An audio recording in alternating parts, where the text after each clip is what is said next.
Queridos hermanos, estamos nuevamente juntos compartiendo el culto matinal del domingo. Queremos que ustedes, el pastor Ricardo y yo, estamos tratando con todo el equipo de trabajo que todos ustedes estén en comunión. Por eso el domingo pasado participamos juntos de la Cena del Señor. Y hoy estamos celebrando un aniversario más del Pentecostés. Un tiempo en el que recordamos la fundación de la iglesia. Ya en otro momento vamos a insistir sobre esto. Ayer tuvimos un encuentro de todos los hermanos de todo el país, de la Confederación Evangélica Bautista, referente a la celebración del Pentecostés. Pero hoy quiero que terminemos con lo que les había prometido, y es pensar en los tres últimos personajes que nos quedan, a los cuales Dios llamó por nombre 2 veces. Vimos que el primero fue Abraham, cuando Dios le prometió que de él iba a formar un gran pueblo que iba a bendecir a todas las naciones, y del cual nació Jesucristo, nuestro Salvador. Y después vimos también a Jacob, los descendientes de Abraham, que es nieto de Abraham, como Dios lo llamó en el momento crítico en que él tiene que dejar la tierra prometida e ir a Egipto para salvarse del hambre. Y les conté que Dios formó un gran pueblo en Egipto. Después vimos a Moisés, que también tuvo un momento, una actuación fundamental en un momento crítico del pueblo de Dios, cuando salieron de Egipto y Moisés los conduce por el desierto. ¿Se acuerdan? 40 años de formación en Egipto, 40 años de humillación en el desierto como pastor de ovejas y 40 años llevando al pueblo a la tierra prometida. Y el último de los personajes que vimos fue el de Samuel. Samuel también, Dios lo llama 2 veces por su nombre en un momento importante del pueblo de Dios, en el momento que se hace la transición de la teocracia a la aristocracia, de un gobierno de Dios al gobierno de un rey. El primer rey Saúl, el segundo rey David, y estos grandes reyes de la historia del pueblo de Dios, después el hijo de David, Salomón, pero Saúl y David fueron elegidos por Samuel. Pero no era un hombre cualquiera, era un hombre realmente elegido por Dios, llamado por Dios y llamado de una forma insistente. Y hoy vamos a considerar, si Dios lo permite, los últimos 3 personajes bíblicos a los cuales Dios llama 2 veces por su nombre, como insistiendo el llamado. El primer personaje es una mujer. Hasta ahora hablamos todos de hombres, pero estamos en el tiempo en que la mujer, como dicen, se está empoderando. Bueno, vamos a hablar de una mujer, pero una mujer justamente enfrascada en los asuntos de esta vida. Una mujer que amaba a Jesús, una mujer que le servía a Jesús, que estaba dándole lo mejor que tenía a Jesús, pero estaba enfrascada en todos sus quehaceres diarios, en su tarea, y estaba perdiéndose lo mejor. Vamos a leer allí en Lucas capítulo 10, versículo 38. Lucas 10, 38 dice que aconteció que yendo de camino Jesús, ¿no?, entró en una aldea y una mujer llamada Marta, acá está Marta, le recibió en su casa. Esta Marta tenía una hermana que se llamaba María, la cual, sentándose a los pies de Jesús, ¿qué hacía? Oía las enseñanzas de la boca de Jesús. Pero Marta se preocupaba por los muchos quehaceres, y acercándose le dijo al Señor, a Jesús: ¿no te da cuidado, no te das cuenta que mi hermana me deja servir sola, me deja todo el trabajo para mí? ¿No te das cuenta de esto? Dile que me ayude. ¿Cuántas veces acudimos a Jesús, no?, para nuestros problemas domésticos? Dile que me ayude. ¿Y sabe qué le contestó Jesús? Versículo 41. Respondiendo Jesús le dijo: Marta, Marta, afanada y turbada estás con muchas cosas, pero solo una cosa es necesaria, y María ha elegido la buena parte, la cual no le será quitada. Marta estaba ocupada en todos los quehaceres que esta vida le llevaban, y estaba absorbida por esto. Era solícita con Jesús. Ella quiso darle lo mejor, le abrió su casa, se preocupó por todos los detalles. ¿Qué le parece si usted le dice, hoy va a ir Jesús a tu casa? ¿Qué harían ustedes? Prepararían todo de una manera excelente. Bueno, así era Marta. Estaba ocupada en darle a Jesús lo mejor que tenía. Era una visita importante, pero ¿qué pasó? Cuando Jesús llegó, lo recibió, me imagino cómo lo habrá recibido, sería espectacular la recepción que le dio. Pero va y le recrimina a Jesús por su hermana María, porque Marta estaba muy ocupada en sus quehaceres. Ella le dice, ¿no ves que mi hermana no me ayuda? Mirá, me deja todas las tazas sucias, los vasos sucios, tengo que lavar todo, si se cae algo al piso lo tengo que lavar yo. No me ayuda. Y le dice, Jesús, pedile que me ayude. Decile, mirá, decile. ¿Cuántas veces nosotros, en vez de mirar lo que hacemos nosotros, estamos mirando lo que hace el otro, ¿no? ¿Y por qué lo tengo que hacer solo? Hermano, cuando haces algo para Jesús, no te fijes lo que hace el otro o lo que no hace. Vos dedicale lo mejor al maestro, dale lo mejor, pero hacelo de corazón. Y no importa que el otro lo haga o que el otro no lo haga. Vos lo tenés que hacer de corazón. Yo cuando digo, en estas 7 personas, ¿cómo la eligió a Marta? Tan importante era Marta. Después me di cuenta que la importancia está en nosotros. En esta lección, Jesús nos está enseñando que no tenemos que enfrascarnos en las cosas de esta vida. Tenemos que ocuparnos, pero no preocuparnos. ¿Entienden, hermanos? Si más en este tiempo de pandemia, que todo el mundo se queja, uno quiere trabajar, el otro se queja porque trabaja, el otro no quiere que la gente salga a la calle, el otro se queja porque la gente sale a la calle. ¡Qué lío! Y la verdad que es un tema complicado, ¿verdad? Pero nosotros, como cristianos, tenemos que pensar en lo que nos toca en nuestra parte y hacerlo con todo el amor del Señor, para que el Señor sea glorificado en todo lo que hagamos, aún en medio de esta prueba. ¿Y qué hizo Jesús cuando Marta le recriminó? Ahí le dice, Marta, Marta. 2 veces la menciona. Fíjese que es distinto a los otros 4 que vimos en el Antiguo Testamento. Aquellos eran llamados para una misión. Pero acá Marta le dice, Marta, volvé en sí, fíjate lo que estás diciendo. Por lo urgente te perdés lo importante. María eligió la mejor parte. Y yo te pregunto en esta mañana, ¿qué vas a elegir vos? ¿Preocuparte por todo lo que está pasando alrededor nuestro o preocuparte por servir al Señor? María había elegido la mejor parte. ¿Y saben qué dijo Jesús?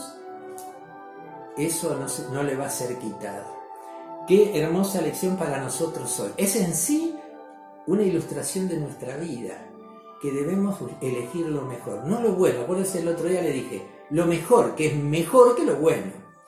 Bueno, el segundo personaje lo encontramos en el mismo, unas páginas después, en el mismo Evangelio de Lucas, capítulo 22. Lucas 22, del 24 al 34. Dice, hubo también entre ellos, entre los discípulos, ¿no? Jesús había instituido la cena, estaban los 12, incluido Judas, ¿no? Y hubo entre ellos una disputa sobre quién de ellos sería el mayor. Ah, no, a mí me tienen que dar un lugar. Yo quiero que si al otro hermano lo dejan predicar, yo también quiero predicar. Si al otro hermano le dan esto, a mí también me lo tienen que dar. A ver, ellos decían, ¿quién de ellos sería el mayor? Pero él les dijo, los reyes de las naciones se enseñorean de ellas, se adueñan del poder. Y los que sobre ellas tienen autoridad son llamados bienhechores. Mas no es así entre vosotros, sino sea el mayor entre vosotros como el más joven, y el que dirige como el que sirve. Porque ¿cuál es el mayor? ¿El que se sienta a la mesa o el que sirve? No es el que se sienta a la mesa, mas yo estoy entre vosotros como el que sirve. ¿Se acuerdan que Marcos dijo, el Hijo del Hombre no vino para ser servido, sino para servir y dar su vida por muchos? Por eso él era el que servía. Porque ¿cuál es el mayor? ¿El que se sienta a la mesa o el que sirve? Pero vosotros sois los que habéis permanecido conmigo en mis pruebas. Yo pues os asigno un reino como mi Padre me lo asignó a mí, dice Jesús. Miren qué nos asignó. ¿Se acuerdan que decíamos en Pedro, somos ¿qué? Sacerdotes del Rey, del reino de Dios. Por eso dice aquí, mas vosotros habéis permanecido conmigo y yo os asigno un reino, como mi Padre me lo asignó a mí, para que comáis y bebáis en mi mesa, en mi reino, y os sentéis en trono, juzgando a las 12 tribus de Israel. Y ahí estaba Simón. ¿Quién es Simón? Y dijo también el Señor, Simón, Simón. Era Pedro. Simón era el viejo nombre de Pedro. Después Jesús le cambió el nombre y le dijo, no vas a ser más pescador, sino vas a ser un pescador de hombres. ¿Pero por qué lo llamó? Porque acá estaba saliendo el indio de Pedro. Estaba saliendo la naturaleza carnal de Pedro, del hombre viejo. Simón, Simón, y aquí Satanás os ha pedido para zarandearos, para probaros como a trigo. El trigo está junto con la paja, con la cizaña, con todo. Se lo pasa por la zaranda y queda el grano limpio, ¿no? Dice, los ha pedido para zarandearos como a trigo. Pero yo he rogado por ti, Pedro, en particular. ¿Para qué? Para que tu fe no falte. Y una vez restaurado, una vez vuelto, confirmes a tus hermanos. Qué generoso que era Jesús. Sabía que Pedro iba a meter la pata, pero igual le dijo que lo iba a restaurar. Estoy pidiendo para que tu fe no falte. Y una vez vuelto, confirmes a tus hermanos. Y le dijo, Señor, dispuesto estoy a ir contigo, no solo que me metan preso, no solo a la cárcel, sino también a morir por vos. Cuidado, hermano, no prometas lo que no podés cumplir. Yo voy a dar mi vida por vos. Y Jesús le dijo, qué amoroso que es Jesús. Jesús le dijo, Pedro, te digo que el gallo no cantará hoy antes que tú me niegues 3 veces, que tú niegues que me conoces 3 veces. Qué tremendo para Jesús, ¿eh? Saberlo de antes, lo que iba a hacer Pedro. Pues dice, Simón, Simón, yo creo que esta es la crisis más grande de la vida de Pedro. Si ustedes, cuando Pedro era viejito, le hubieran preguntado cuál fue la prueba más grande de su vida, dice, fue aquella, porque dice que después que el gallo cantó, Pedro lloró amargamente. ¿No les pesa a ustedes cuando le fallan a alguien? ¿Saben lo que es fallarle a Jesús? Eso le pasó a Pedro. Eso seguro que toda la vida le pesó. Sabía que había sido perdonado, pero toda la vida fue la crisis más grande. Por eso él, aunque sabía que Jesús le estaba dando una lección de humildad, porque se acuerdan que le dijo, el mayor va a ser el que sirve, y yo les voy a servir a ustedes. Y Pedro, en este momento, viendo las enseñanzas de Jesús, dice, Señor, todos te van a fallar, pero yo... No, contá conmigo. Seguro que yo voy a estar en el momento de prueba. Y Jesús, ¿por qué le dice Simón, Simón? Porque sabía lo que iba a pasar. ¿Y qué le dice? Satanás te va a zarandear. A todos, a los 12, pero en particular a Pedro, a este que nunca le iba a fallar. Pero yo estoy orando por vos. Qué maravilloso, ¿cierto? ¿Se acuerdan? Job capítulo 1, capítulo 2, Dios le permitió al diablo probarlo a Job, aunque Job no había hecho nada, pero le permitió, le dio permiso. El diablo no puede hacer nada que Dios no le autorice. Por eso dice, yo sé lo que el diablo quiere hacer con ustedes, pero estoy orando para que tu fe no falte y que puedas superar la prueba. Y una vez superada, confirmes a tus hermanos. Pedro seguía con la suya, estoy dispuesto a morir por vos. Pero realmente no lo hizo, ¿verdad? Después sí murió por Cristo, pero después, mucho tiempo más tarde. Pero en ese momento que Jesús lo necesitó al lado de él, él no estaba. Por eso, el llamado de Jesús. Simón, Simón. Y qué privilegio. Fíjense, tanto Marta como Pedro habían estado con Jesús todo ese tiempo. Lo habían tenido físicamente. Sin embargo, Marta se había equivocado en la elección de sus prioridades. Y ahora Simón en afirmar que nunca le iba a fallar a Jesús. Y el tercer personaje que se menciona 2 veces es un personaje importantísimo. Yo a veces cuando les mando textos escritos por este hombre de Dios, les digo, quizás sea el santo más grande de la iglesia, San Pablo, pero no era Pablo. Fíjense cómo se llamaba. Vamos a leer en Hechos capítulo 9, los primeros 6 versículos. Y Saulo, respirando aún amenazas y muerte contra los discípulos de Jesús. Jesús ya había muerto, había resucitado, pero estaban los discípulos. Vino al sumo sacerdote y le pidió cartas para las sinagogas de Damasco, de la ciudad de Damasco, en Siria, a fin de que si hallase algunos hombres o mujeres del camino, es decir, cristianos, los trajese prestos a Jerusalén. Mas yendo por el camino, aconteció que al llegar cerca de Damasco, repentinamente le rodeó un resplandor de luz del cielo. Y cayendo a tierra oyó una voz que le decía: Saulo, Saulo, ¿por qué me persigues? Y él respondió: ¿Quién eres, Señor? Y él dijo: Yo soy Jesús, a quien tú persigues. Dura cosa te es dar coces, dar patadas contra el aguijón, como el buey que quería sacarse el aguijón y pegaba y se lastimaba. Y saben, hermano, que nosotros también, cuando estamos pegando contra el Señor, nos lastimamos nosotros. Dura cosa es dar coces contra el aguijón. Y él, temblando y temeroso, dijo: Señor, ¿qué quieres que yo haga? Como los llamados del Antiguo Testamento. ¿Qué quieres que yo haga? Y esta es la actitud, no la actitud de Pedro: Señor, yo no te voy a negar, Señor, yo soy usted, te voy a ser fiel. No, Señor, humildemente: Señor, ¿qué quieres que haga? Y entonces el Señor le dice: levántate, entra a la ciudad de Damasco, donde ibas a perseguir a los cristianos, y allí se te dirá lo que tenés que hacer. Y saben que había en Damasco, fíjese el versículo 10, había en Damasco un discípulo llamado Ananías, a quien el Señor en visión le había dicho: Ananías. ¿Y qué dijo Ananías? Señor, heme aquí. Y le dice: hay un hombre que ora. No, Señor, si ese Saulo nos vino a matar a nosotros, ¿cómo me mandás a la boca del lobo a verlo a Saulo? ¿Y qué le dice? El Señor le dice, versículo 15, ve, porque instrumento escogido me es este, un hombre elegido por Dios. ¿Para qué? Para llevar mi nombre en presencia de los gentiles, de reyes, de los hijos de Israel, porque yo le mostraré cuánto le es necesario padecer por mi nombre. Este es el último de los personajes del Nuevo Testamento, que son llamados 2 veces por su nombre: Marta, Simón y Saulo.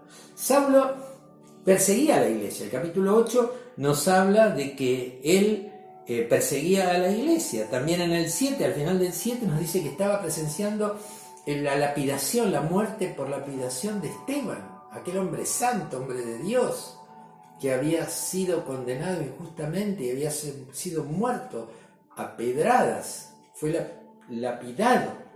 Y Saulo estaba ahí consintiendo en la muerte de Esteban. Él lo va a decir con tristeza mucho tiempo después. Y este Saulo que perseguía a la iglesia, tiene un encuentro con Jesús. Hermano, el que se encuentra con Jesús genuinamente,